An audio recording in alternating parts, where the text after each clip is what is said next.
দাউ দাউ করে জ্বলছে যুক্তরাষ্ট্রের ক্যালিফোর্নিয়া অঙ্গরাজ্যের ২টি কাউন্টি। পুড়ে ছাই প্রায় ১৩,০০০ একর বনাঞ্চল, পুড়ে গেছে বেশ কিছু বসতবাড়িও। তীব্র বাতাস ও শুষ্ক আবহাওয়ার কারণে আগুন নিয়ন্ত্রণে আনতে বেগ পেতে হচ্ছে বলে জানিয়েছে দমকল বাহিনী।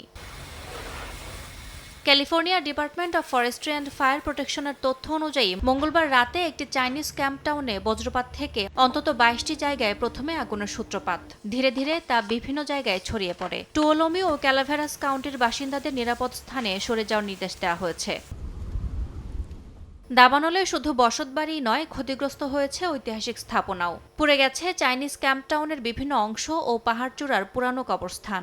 বর্তমানে ৬০০-র বেশি দমকলকর্মী আগুন নিয়ন্ত্রণে কাজ করছেন। আকাশ থেকে বিমান দিয়ে রাসায়নিক পদার্থ ছিটিয়ে আগুন নিয়ন্ত্রণে আনার চেষ্টা করছেন তারা। ইয়াসমিন অনন্যা, সময় সংবাদ।